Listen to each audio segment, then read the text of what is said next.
بسم اللہ الرحمن الرحیم۔ السلام علیکم۔ پردیسی نیوز میں خوش آمدید۔ توکلنا کا نیا ورژن تمام خدمات سے فائدہ اٹھانے کے لیے ڈاؤن لوڈ کرنا ضروری۔ توکلنا ایپ انتظامیہ نے صارفین کو نیا ورژن ڈاؤن لوڈ کرنے کی ہدایت کی ہے۔ اخبار 24 کے مطابق انتظامیہ نے کہا ہے کہ نیا ورژن 263 ہے جو ایپ اسٹور، گوگل پلے اور ایپ گیلری میں موجود ہے۔ ایپلیکیشن کے تمام خدمات سے فائدہ اٹھانے کے لیے ضروری ہے کہ مذکورہ ورژن ڈاؤن لوڈ کیا جائے۔ انتظامیہ نے کہا ہے کہ اپنی ڈیوائس کے حساب سے ایپلیکیشن مارکیٹ میں پہلے توکلنا سرچ کریں۔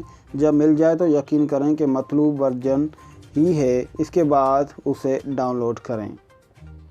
واضح رہے کہ توکلنا ایپ موبائل صارفین کو کورونا کے حوالے سے متعدد خدمات کے علاوہ مختلف سرکاری اداروں کی سروس بھی فراہم کرتا ہے۔ مکہ اور مدینہ سمیت 5 علاقوں میں بدھ کو بارش کا امکان۔ سعودی عرب میں موسمیات کے قومی مرکز نے کہا ہے کہ بدھ کو ملک کے 5 علاقوں میں گرج چمک کے ساتھ بارش کا امکان ہے۔ کہیں درمیانے درجے کی اور کہیں موسلادھار بارش ہوگی۔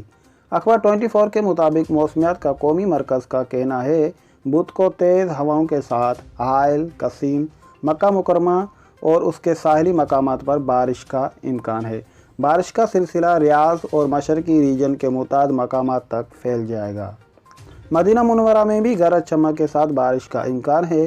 مدینہ کے ساحلی مقامات پر بھی بارش کی لپیٹ میں ہوں گے۔ قومی مرکز نے بیان میں کہا ہے کہ الجوف، حدود شمالیہ، تبوک اور مشرقی ریجن کے شمالی علاقوں میں بھی تیز ہوائیں چلے گی۔